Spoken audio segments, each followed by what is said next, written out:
Grossi Posse Packer Nation. Welcome to an episode of Packcast, the podcast where you don't have to be a Packers fan, but it sure does help. I'm your host, Tom Grossi, and it's Bears week, my friends. It is the week of the Bear. You have a resurging Chicago Bears coming to Lambeau, in which will be the home finale during the regular season, hopefully not of all season, in which the Bears are definitely going to be out for blood, and the Packers, well, let's just hope we beat them more than we beat the Redskins. But to help us today, as we do every single week, bringing on fans of the opposing teams, we have Mr. Will DeWitt, founder and host of the incredible Chicago Audible. Will, thank you so much for joining. Tom, thanks for having me. By far the best introduction I've ever had on guesting of any podcast in my 5 years, so I'm excited to be on. Absolutely, and I am so glad that I can help set that bar really, really low. So just if someone's just like, hey, Will, how are you? You're going to be like, and that was the greatest intro I have ever received in my life. But I'm glad we can continuously set bars here. Hey, absolutely. Hey, when that day happens, I'll give you a text and I'll let you know.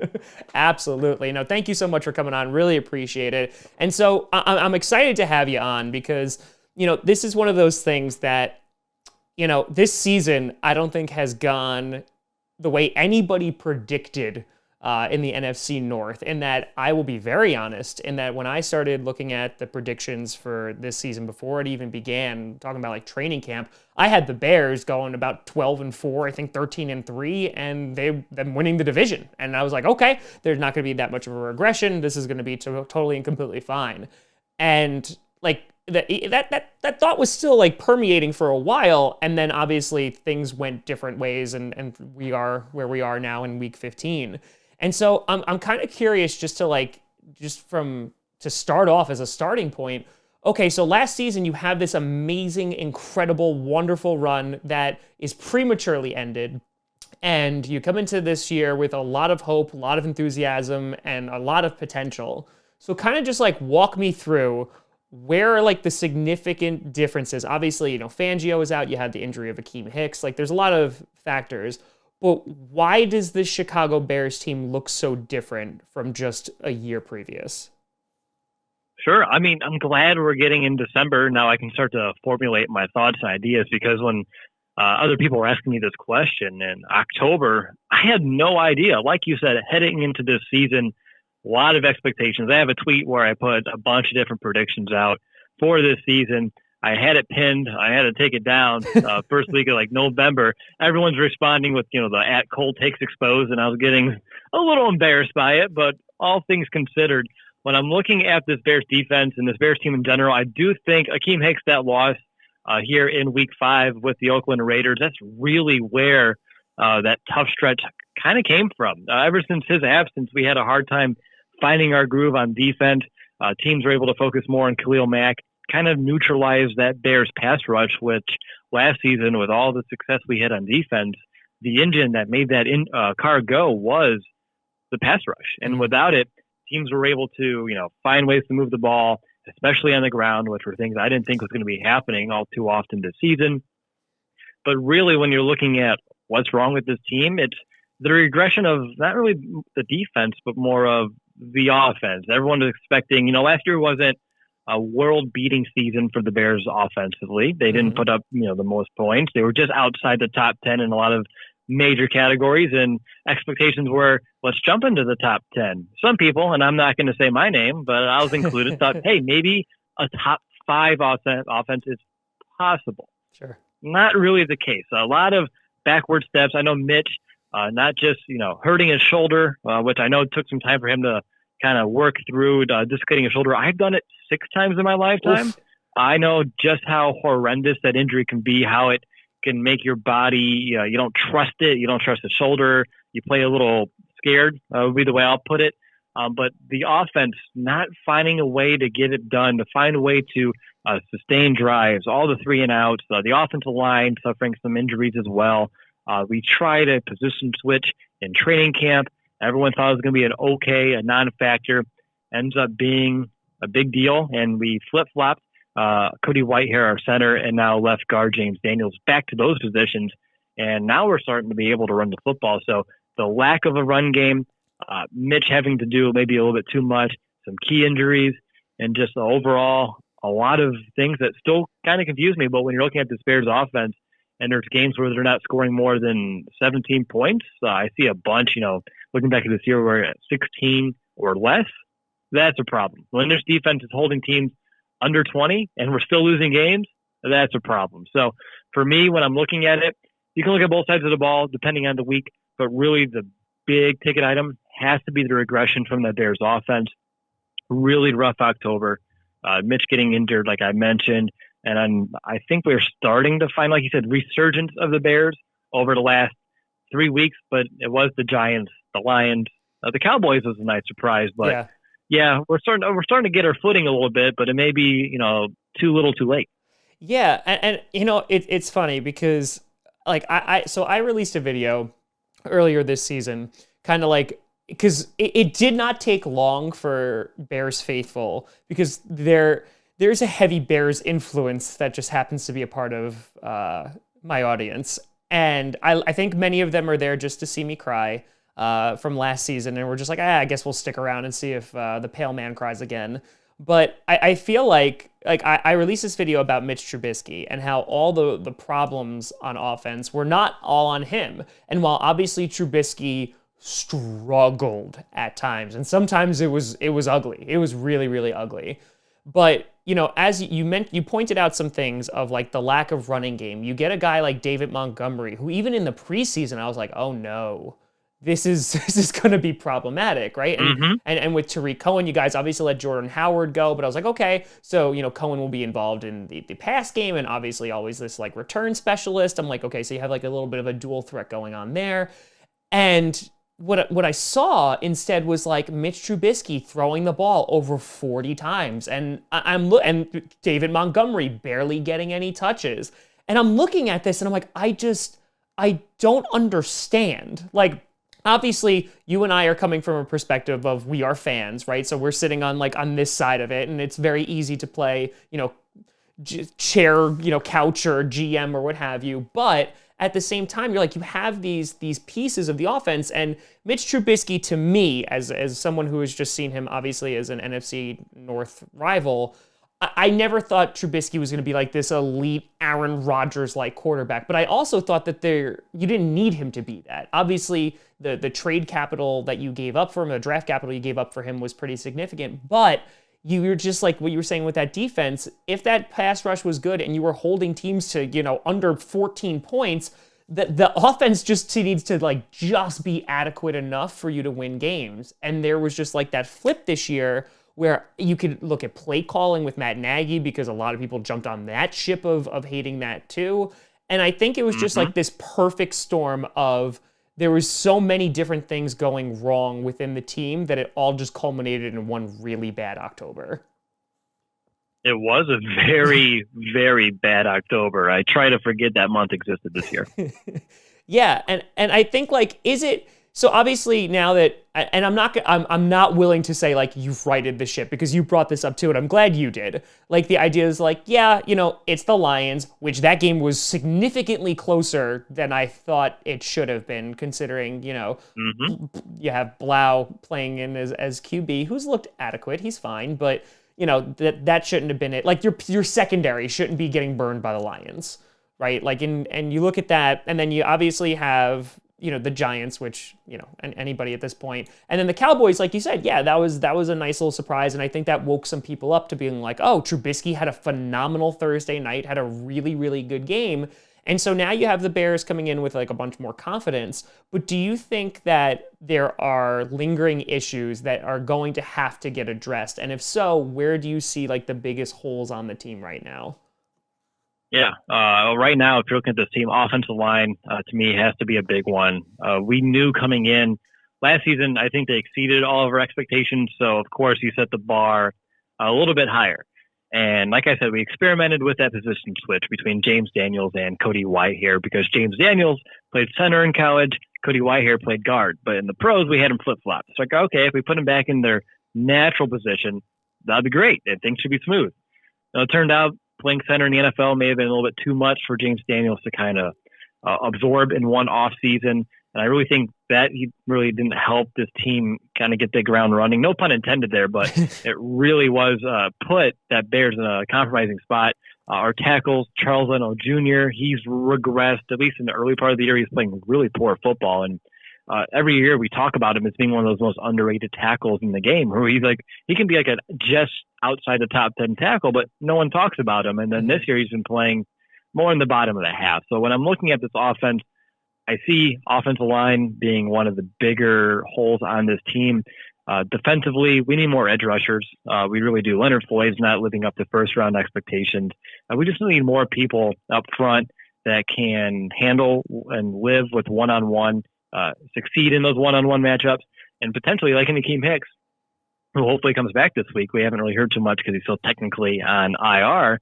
If he comes back and some of the attention in the interior goes back to Akeem, that just frees up a Khalil Mack. I mean, Jordan had Pippen.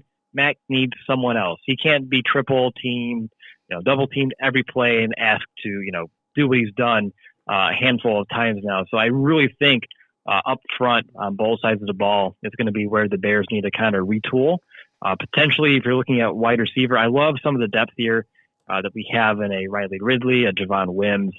I think Taylor Gabriel, he's had 2 concussions this year. He's on the wrong side of 30, or maybe he's 29. Maybe on a shorter stint, Allen Robinson, number 1 wide receiver. Love the guy. Hope he stays here for a long time. And perhaps the next biggest hole, tight end. Yes. We've had a few different things happen here. You're looking at Trey Burton, who we signed 2 years ago. Supposed to be a really decent tight end. Had a good year last year. Got nicked up towards the end of the season. Hasn't been able to kind of work through some of those injuries that he had. And then Adam Shaheen, former second-round pick, drafted in the same draft as Mitch Trubisky, hasn't even lived close. He's lived up to perhaps undrafted free agent status, but he's been a more than a bust. So tight end, and tight end really is a position that makes this offense go. Matt Nagy's system. If you don't have a tight end, things just kind of fall apart. And I think over the last couple of weeks we've had some smaller guys like a J.P. Holtz. And a Jesper Horsted, all undrafted free agent guys who are just stepping into roles and not, beating defenses per se. They have a couple of good plays, but just kind of fulfilling a role. And that's been helping this offense kind of find its groove, find its rhythm. But I don't think either of those guys are maybe long-term answers at the position. So that's kind of where I see it right now. Yeah, and I think too, like you start to see like these questions like pop up. Like we were talking about like Matt Nagy and Trubisky. Like, halfway through this season, a lot of your fan base was ready to run them both out of town. They were like, just leave. Like, and so you have Matt Nagy going from like the pinnacle of like coach of the year, amazing, taking this team where last year I don't think you or I could have predicted the Bears' success, and literally just like added Khalil Mack and they were just like go and obviously dominating the division. And so has your opinion changed on Matt Nagy, or are you kind of like, hey, this is his second year. Like we need to pump the brakes a little bit and kind of see what he does against like with adversity and things like that? Or are you on the ship of being like, yeah, maybe Matt Nagy's not the answer here in Chicago? You got to love the instant gratification world of 2019. Oh, yes. Because, like you said, it doesn't take long, and people are like, all right, next. It doesn't work today. It already worked before. It's broken. We must throw it away. I mean, it's just what people do now. Yeah. Like you look at TVs, right? People used to take those to repair shops. You get a nick in the screen, and it's in the dumpster. And I mean, that's telling of what people want when it comes to their football teams too. But when it comes to Matt Nagy, I mean, there have been times this season where I've had some serious doubts about not him as a person. I love Matt Nagy as the head coach for a lot of reasons.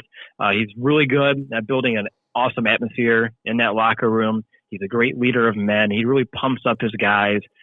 All those things that you want in a coach in terms of being a great leader, he embodies and he does a great job with it. There are some times, though, this season where his game management has me questioning himself in terms of timeout usage, clock management, some key situations. And the big one, you mentioned it, the play calling. When we run for a franchise low 7 times against the Saints, and you only get 17 yards on the ground. That's a problem. I mean, there's plenty of times this year where we ran it less than 12 or 15 times in an entire game. And these are games that are, even though the Bears are down, it's a one-score game and there's 30 minutes left of football. Sure. I don't know why you're abandoning the run. So I'm on board with keeping Nagy here. But what I would like to see is, we'll see. Because maybe he needs to hand over play calling duties. And then over the last few weeks, he's proven maybe he can do it. Maybe he can be that guy. But there are plenty of head coaches in this league that don't do it. They're still really good coaches. Mm-hmm. They just don't need to have the play calling in their back pocket. And then if he maybe hands it off to an offensive coordinator and he can use that extra bandwidth to do what he needs to do as a head coach to manage the game as a whole, that might be a small critique that I wouldn't mind exploring. And what really kind of grinds my gears about it is in the preseason when we weren't playing our starters, because that's the route we went, there were games where he wasn't even calling plays and he was handing off those duties to the offense coordinator, another week to the quarterback's coach. And it's like, wait a minute. And then you have all these issues with play calling in the first half of the season. And you're like, you did yourself such a disservice for not even getting yourself game ready this season to call plays. So there's a few gripes that I have for sure, and nothing's perfect. But when it comes to who he is as a leader in that locker room, I don't think I would want anybody else. So if he can take it upon himself to take a hard look in the mirror this offseason and make maybe some tougher decisions for himself, I think the Bears would be much better for it.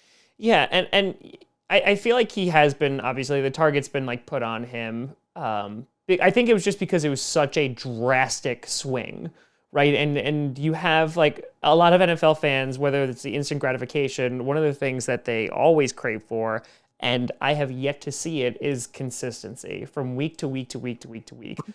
Like, you're never going to get it. Like, it's not going to happen. There's going to be weeks where you look at the 49ers who put up, 40 plus points against the Saints, put up 9 points against the Redskins, right? You see these times where, like, Trubisky will really, really struggle in a game, but the running game will be able to pick it up. And then vice versa. You can't get the running game going and Trubisky's going to take care of it.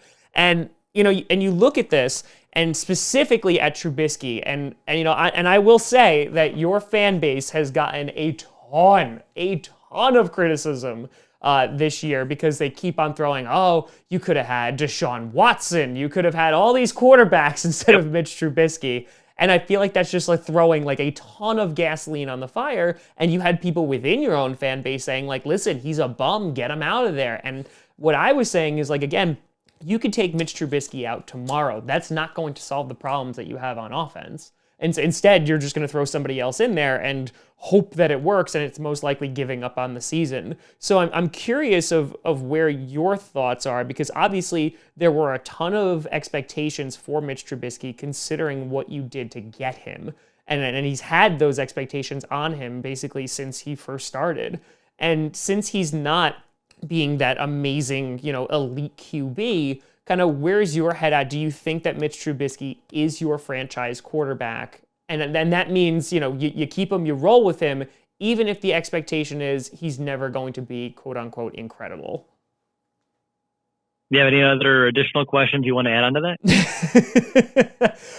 No, I think, yeah. So basically, is Trubisky your guy? Is he your guy? No, you're good. I was just yanking your chain a little bit there, Tom. No, I don't know. And I think I'm in that weird camp where I'm not sold either way, right? I don't believe right now, based off of what I've seen, he can be a, quote, franchise guy. A franchise guy meaning a Tom Brady, an Aaron Rodgers, a Drew Brees, heck, even a Phillip Rivers, I guess, a Matt Ryan, like that caliber. Yeah. Like a guy that can stick there for over a decade. I don't know if he's that kind of guy.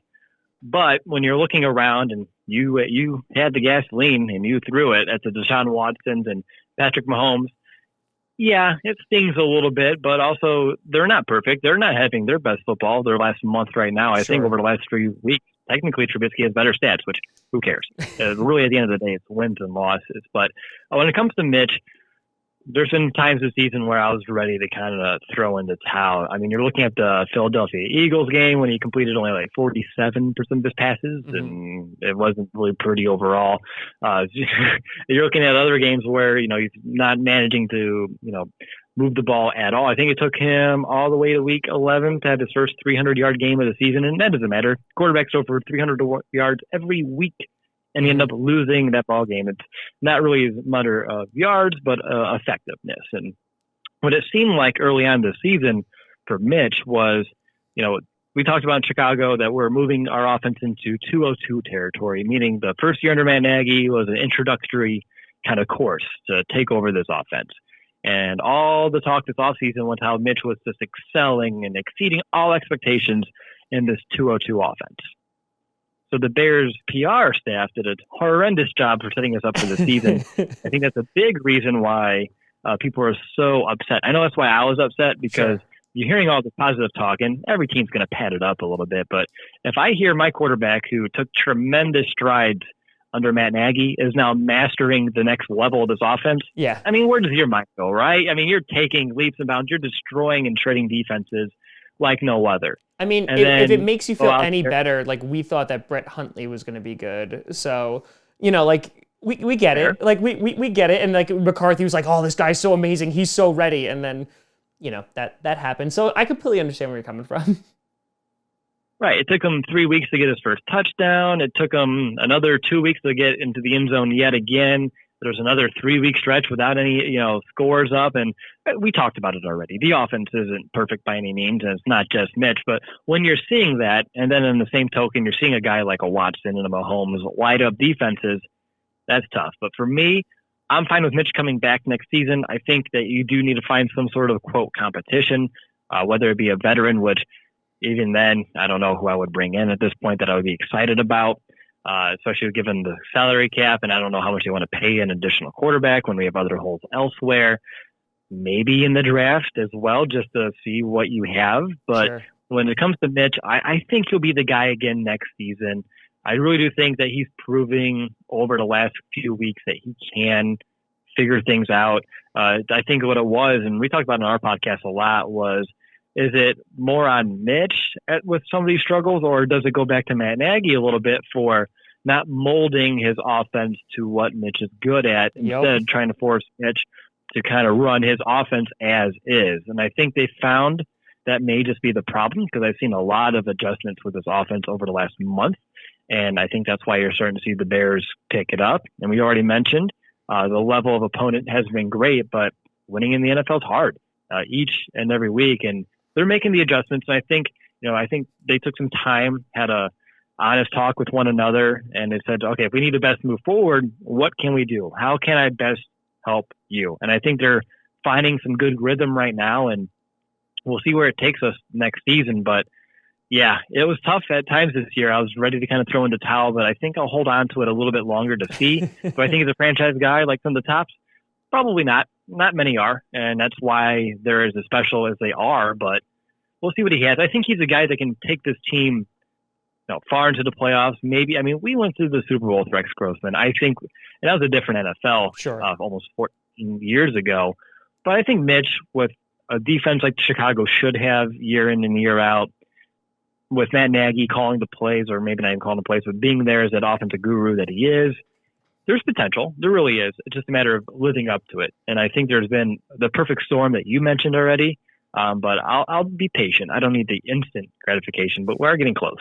Yeah, and what I find fascinating too is that, so Packers fans have this ongoing narrative of, we are wasting Aaron Rodgers. We're wasting his prime. We should be building this huge team around him. We should be going out and getting all these free agents. At least that's when we were saying, like, when Ted Thompson was in charge. And obviously you had Brian Gutekunst come in, and we signed like a plethora of free agents this year, and we had no idea what to do with ourselves, because we were like, wait a minute, what? Like, it's crazy when we signed one, and now we're bringing a whole bunch of people in. Obviously getting like Adrian Amos from you guys, which, thank you. He's great. I love him. I do. I love him. So, but looking at all of this, and it brings me to this point, I've started to see there be a similar conversation over on the Bears side, but they're not talking about wasting their QB's prime. They're talking about wasting the defense's prime, in which you obviously went out, you got Khalil Mack, one of the best defensive players there is in the NFL. You obviously had Vic Fangio, who lost to Denver. You've had this amazing defense, and there's been this conversation of, like, okay, we need to build a team around this defense, whether that's a ground and pound kind of offense, and, just letting the defense do the work, what have you.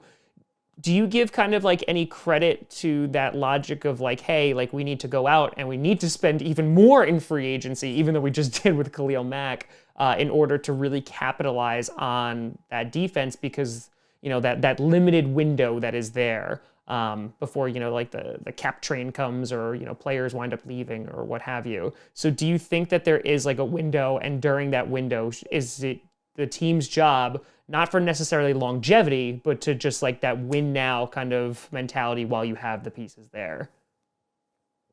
I can understand why people believe that the Bears could be wasting, the current prime of this defense, right? I mean, top 10 2 years in a row. How often do you see teams be in the top 10 for 3+ years? It's not all too often. It's rare. It's a lot of work in order to make that a thing. And for me, I see that and I agree with it. On the same token, I don't know how much I would say go bonkers in free agency to patch holes. The most skilled guys may not be the right fit for the locker room. That's just a given, no matter who you're looking at. But B, I mean, Tom, you know it. Every year, teams are the highest spenders in free agency. Oftentimes they're not. That does not translate to wins. You need to build teams through the draft. And I think that's what is really making this Bears defense, what it is. Kyle Fuller is someone that we drafted here. On the front, Eddie Goldman, our nose tackle, Bilal Nichols, another great defensive lineman that we found in the 5th round, guys that we drafted here, Nick Witkowski, who inside linebacker, who did get replaced by Roquan Smith last season, got thrust into playing time this year due to some injuries in that position, and he's been able to blossom as well. Adrian Amos, he had a good run here as well before he went over to you, just can't sign everyone back. But yeah, drafting, I think, is more important than free agency and, making sure you're hitting on these picks. But yeah, I can see why people would say that they're, wasting away some of this prime. Because again, Khalil Mack, he's not going to be as studly as he is right now forever. He's human. He's going to get worn down. He's going to get old. He's not going to be able to be as impactful as he is today. That's a fact. And yeah, I think maybe if you're looking at free agency, you maybe look at a couple of pass rushers, but also you need to hit that position in the draft. So it's a combination, Tom. It really is. But I can see why people have that notion, just because, again, it's no guarantee that the Bears defense, you add a couple of pieces this offseason to kind of keep things ticking, and it'll be back in the top 10 yet again. What I loved about this team heading into the season was that we returned 20 of our 22 starters. And what we had the season like we did a year ago. And that also shows that even if you're bringing in and you have consistency of who's on the field, every year is different. Every year is completely different. And that's a lesson that I think I learned just about a month ago. Yeah. It's funny because I'm starting to look at it now from a different perspective. It's not even every season. We're getting to the point where it's almost week to week things are going to be different, right? Sure. It's what every single game has a different identity. It doesn't matter if a team is god awful, because they may just show up that one day, and that's the whole any given Sunday mentality. I'm sure the Eagles didn't think that they were going to lose to the Dolphins. You look at these teams around the NFL and trying to find that consistency from week to week to week. It's incredibly rare. Right, like Seattle on Sunday night. Yup. I needed that. Here in Chicago, we needed the Seahawks to beat the Rams. Yeah. And here comes the Rams, who've been struggling just like the Bears have, and they step it up. So yeah, like you said, it does vary by a week-to-week basis, and I do think, like you mentioned, I think it's becoming more apparent as we're going through it, because it's just every week there's a handful of games that really make my head turn when I check the box score. I'm like, wait, what? Yeah, how'd that happen? Yep, exactly. Yeah, listen, you look at the 49ers defense, you're like, oh man, they're real good. Saints put up over 40 points. You know what I mean? And obviously they still won the game, but you look at it and you have these defenses who are supposed to be incredible and locking down, and then all of a sudden they come the Falcons beat the Saints.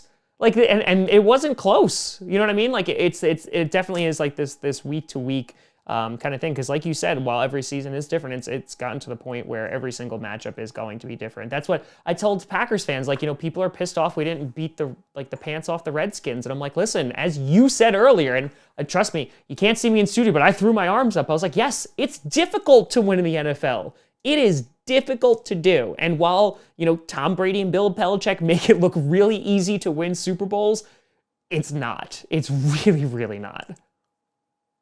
No, not one bit. Yeah. And so A couple like rapid fire questions as we move to like the rest of the season.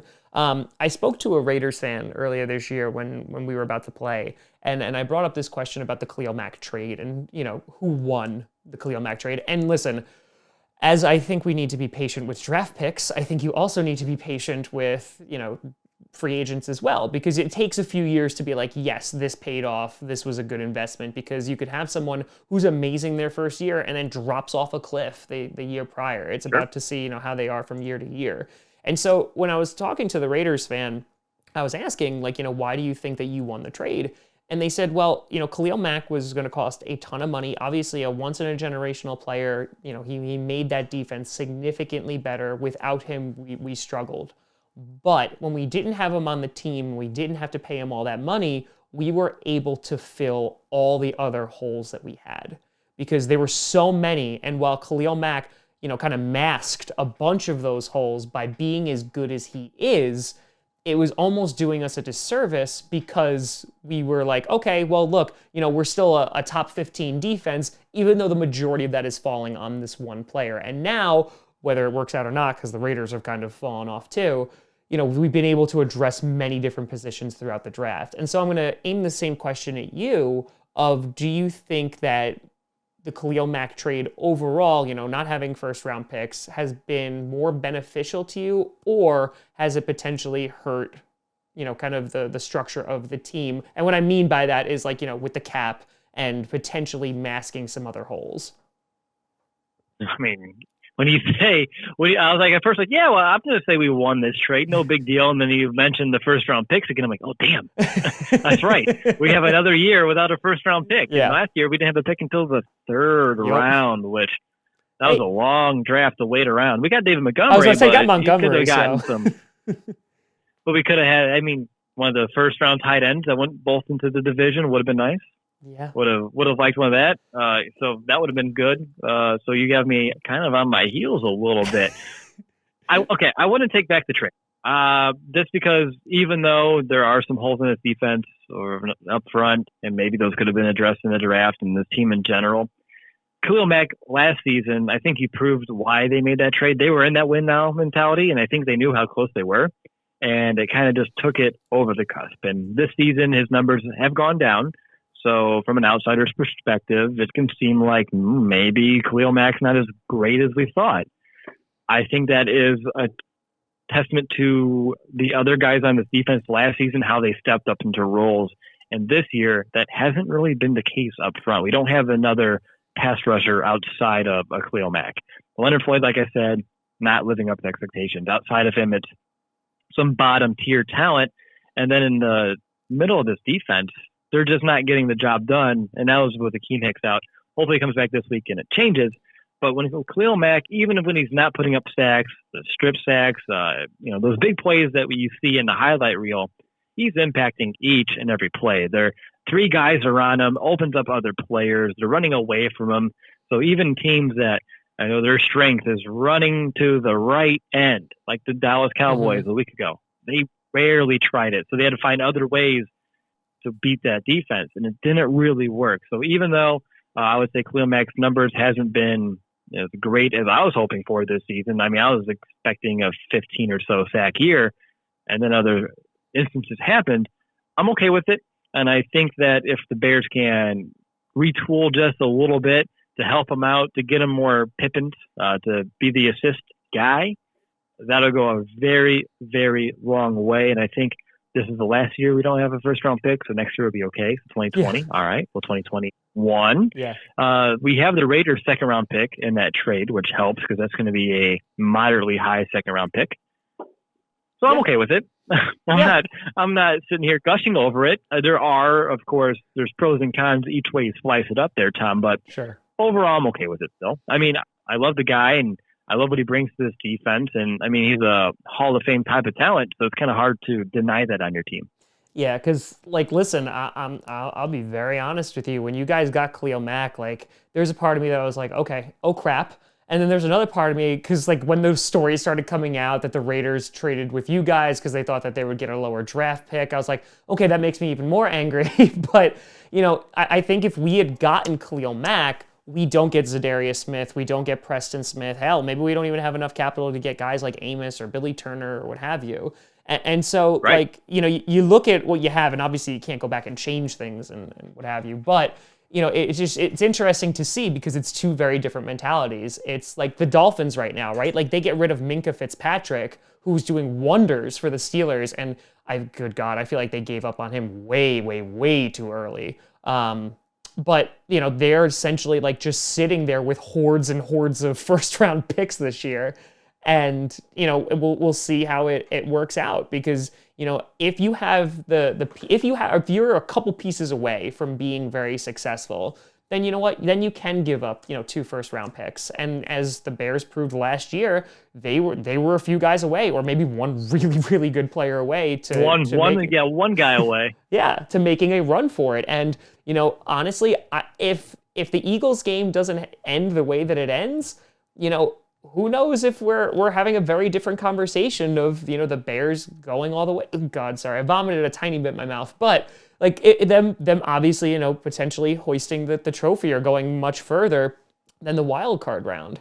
And I think it's just a matter of perspective and sitting right here. You know, I think it's still going to be like a couple years out for you to be like, yes, like this trade was like, you could give a definitive answer of like, yes, this worked out or no, it didn't, you know, given who you could have gotten in the draft and where this team goes in the next couple of years.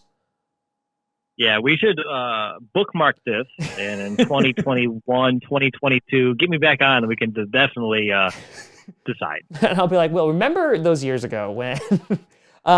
Couple really quick questions. You guys, we did a little bit of a swap, even though we went to Washington first. You guys got Clinton Dix. We got Adrian Amos. Throughout the entire offseason, I had so many Bears trolls going, look at how many interceptions Clinton Dix has. He's so much better than Amos and blah, blah, blah, blah, blah, blah, blah, blah. If you're sitting here right now, just based off of the 15 weeks that we've played in the NFL, are you happy with Clinton Dix? I know you got him for super duper cheap because that was the note that was always thrown at me of like, oh, even if he sucks, it doesn't matter because we got him for super cheap. Are you happy with Clinton Dix, or are you kind of missing Amos a little bit back in that secondary? I think you want me to say the latter, but I'm fine with Damn it! All right, fine. Yeah, I can tell in the tone of your voice, but no, I feel okay. He's third on the team in total tackles. He's been very good in run support. He's had a couple of interceptions, a couple of extra forced fumbles, so he's been able to help with the turnover department, which has been. It's going back to maybe the first question you had, like what's different this year? Mm-hmm. The lack of the turnovers on defense has been a big one as well. That was really something that we were able to feast off last year, not so much this year. And Adrian Amos in Chicago was never that guy. He had one, I think, interception in Chicago, and other than that, he's a very sound player.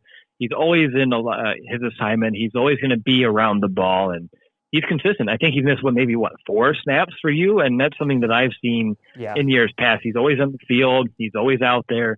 Same thing with Tui and I think they're almost two of the same, honestly, at least looking at this season, at least from my perspective, where they're not world beaters, but they're not going to be reasons why you lose. At least this season for I'm sure you had some moments in your. Oh, we definitely do. Yes, the 2014 NFC Championship game is staring me in the face with the fake field goal. Yep, it's just, I'm watching it in my brain right now. And yep, now I'm queasy. And then the last question before we start talking about season predictions is Ryan Pace. So lots of stuff being made about him and his potential, obviously going after Trubisky, and those legacies are tied together, right? Do you think that... Good. You got me, Will? Yeah, I'm still here. Oh, sorry. So do you think that if Trubisky winds up not working out, that could also lead to the end of Pace? Great question. Could it? Yes. Will it? We'll see. Because he's done a lot of good. He's done a couple of boneheaded decisions, but I think as a general manager, you can always point one way or another of, hey, this was a really good move, like signing of a Roquan Smith or that Khalil Mack trade, for example, bringing in an Allen Robinson and, drafting, I was going to say Trubisky, but that's yet to be seen. But these are big decisions, and obviously it really will depend when it's all said and done on what the Bears front office deems worthy of him. I know there are some talks about, how he went about that draft process, or at least the Bears in general, where they were real secretive about if they want Mitch or not want Mitch, and they didn't even bring in other quarterbacks for interviews like Mahomes or Deshaun Watson, which Sure. maybe in hindsight was a mistake. So maybe just how they went about it. But at the same token, if the Bears front brass do believe that Matt Nagy is still the guy and the coach, well, Ryan Pace had a lot to say in who that guy was going to be as well, and really wanted Matt Nagy to be the head coach of the Bears. So it's more than just players, but it could. Will it? I don't know, because quarterbacks are so hit and miss anyway. They could give him another chance at it to redeem himself if he ends up needing to do so, just because I think he's done a lot of other good. But I wouldn't be surprised really anyway. But with Pace being a younger GM, I think giving him an opportunity to learn from mistakes and, have second opportunities, especially maybe that quarterback position in a couple of seasons, may be wise. Again, instant gratification, right, Tom? Yep. Maybe patience and consistency is a good way, because this Bears team, when Pace took over, was very old. It was aging, and it was a lot of work for him to build that team through the draft, like I mentioned, and the way he did, like finding a Tariq Cohen in the 4th round and Jordan Howard in the 5th round. I mean, these are things that really get me excited when it comes to a Ryan Pace. So I'm not ready at all to move on from Ryan Pace. I don't think he's really, quote, a problem. Yeah. But I wouldn't be surprised that if they, at the end of the day, use Trubisky as like that, sounding board to let him go. I can understand why, but I think that would probably be a mistake. Yeah. No, I get, and I think, like you said, you summed it up perfectly, of like, that's another example of like the instant gratification. Because you go in and people, the names that are thrown under the bus the quickest are Trubisky, then you have Nagy, then you have Pace. And I think it's like in that order as well. And then it's just a matter of like, sometimes like no fan wants to hear this, but sometimes like you just gotta shut up and just watch and hope and like have some patience. And that's all you can do.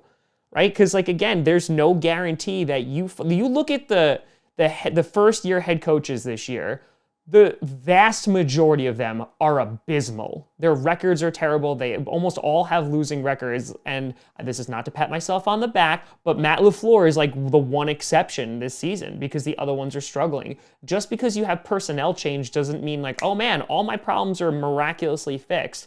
However, head coaches are usually the ones who are going to take the fall for that, whether it's their fault or not.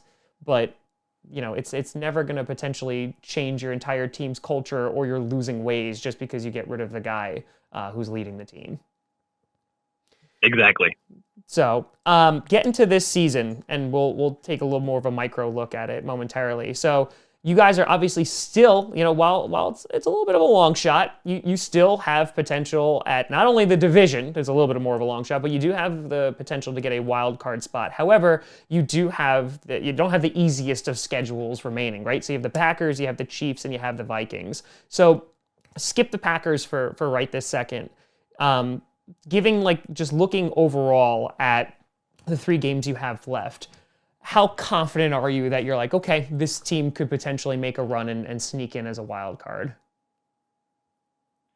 I think they can do it in terms of what's in their own power. I think they can find a way to win out if you take it week by week and you play up to your matchups like we've seen over the last month.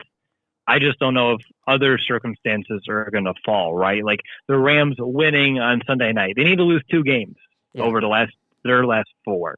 They end up beating the damn Seahawks. So I was like, well, that's one that I was hoping or expecting to have. But yeah, I think they could. I mean, I do believe there's a chance we can win this week. Granted, it's going to be difficult, but like you saw with the Redskins last week, right? I mean, any team can stick around. I think this Bears team, they're kind of embracing the underdog role. They're kind of on a hot streak. They're starting to find their own identity now on both sides of the ball. If Akeem Hicks comes back as we're expecting, that should give that defense a little extra juice that we haven't seen in about 2 months. So I'm excited to see how that can come out. There are also some injuries, though, like a Roquan Smith, and we had a guy in his name's Kevin Pierre-Louis. He kind of stepped in really well in spot check last week. Unsure if that will kind of carry over with an Aaron Rodgers. We'll see.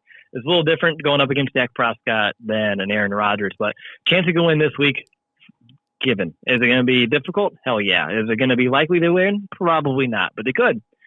Kansas City, another beatable team. You've seen teams like the Colts beat them, the Texans as well, which the AFC South is a little bit not, they're not the strongest division. So the Chiefs too, I think, are beatable. That has a lot of meaning, at least here in Chicago as well, right? Andy Reid, Matt Nagy, you got the connection there. Patrick Mahomes, Mitch Trubisky. There's a lot going on there. And I think it's going to be a really fun game, but could they? Yes. Will they? We'll see. And then the Vikings, that's the one I feel the most confident about. We've had their number over the last 2 seasons, and I think you feel the same way. Oh, yes. Right? Like, you got Kirk Cousins. You know how to beat him. You get a little bit of pass rush, and you make them beat you. And at least when it comes to the division, or hell, if the Bears have a winning record, then I feel pretty good about that one as well. But the Bears have been really good at stopping Kirk Cousins. We've been really decent at slowing down Dalvin Cook. And so over the last 2 years, I think we've proven that we can stop Minnesota's offense. And it's just a matter of us on offense finding ways to get it done against their defense. I think the score was 16-6 in the first meetup here way back in September. So, yeah, there's going to be another low-scoring game. But say the Bears do win against the Packers, they do beat the Chiefs, and it all comes down to that Vikings game. I like our odds. But will the Vikings lose enough games for it to matter? Or the Rams for that matter? I don't know, but we'll see. I think the Bears have what it takes to go on a run, finish strong. And heck, even if they finish 2-1 over the last little bit here, I think I'd still be proud of this team for how they finished the season, comparing how it looked, say, halfway through. Sure, because absolutely. There's carryover into the next season of like, listen, we played our asses off, we did really well, and let's work on that, let's grow on that and improve. And you can kind of take that with you into the offseason. So while obviously you didn't get what you ultimately wanted, there is obviously some room for hope there, absolutely. And so this Sunday is our 200th matchup between our two teams, oldest rivalry, obviously. So taking a look at what's going to be needed. So Aaron Rodgers in the offense looks a little bit out of sort. The defense depends on the week of what you're looking at. I would think that you're going to have to definitely need some David Montgomery to definitely get involved with the run game, because if it comes down to Mitch Trubisky, considering that offensive line and considering that Zadarius Smith and Preston Smith have been having amazing seasons this year, I think that will make life very, very difficult. So kind of what are you looking at briefly of like what the Bears need to do in order to capitalize and come out of Lambeau with a win? Yeah, I think time of possession, you keep the ball out of Aaron Rodgers' hands as much as possible, is going to be a great strategy, which involves running with Montgomery, which we've started to pick up over the last couple of weeks, making sure that the Bears are moving the pocket with Mitch, which we have found to be very successful, instead of having him just drop back in the same spot and letting defenses tee off on him. If you're utilizing play action and moving the pocket and getting Mitch on the run, and something that we saw last week against the Cowboys that we haven't seen really all season is his ability to make plays with his legs. And once he does that and it forces defense to respect it, then it opens up some holes either in man coverage or even in zone defenses when they're kind of sucking up with the threat of Mitch taking off. I think on offense, keeping it more simple than complicated is going to be a great way to go about it, like I just mentioned. On defense, I'm worried about both of the running backs. They've been playing very well all season. Aaron Rodgers, he's always a threat, especially against Chicago. So obviously for me, if we can find a way to slow down both Jamal Williams and Aaron Jones, there we go. I had to think about it. I was like, who is it? What is that guy's name? Who's that other one? I'm kidding. Who is that other one that has 12 touchdowns this year? Yeah, exactly. But I feel good about our matchups in the secondary. The Bears defense done a really good job of making sure teams don't pass too much on them in terms of production overall. A couple of outliers, of course, like you will of each and every defense. But overall, if we can find a way to get the pass rush going, that helps us in terms of speeding up Aaron Rodgers. But if you allow him to sit back and move around and dance, I mean, I've seen it. You make me vomit just thinking about all the plays we made on our defense over the last decade plus doing so. So keys an offense, moving the pocket with Mitch, establishing the run so he can have play action be effective, just keeping his reads simple, don't put too much on his plate. And then on defense, it's always number 12. So we'll see.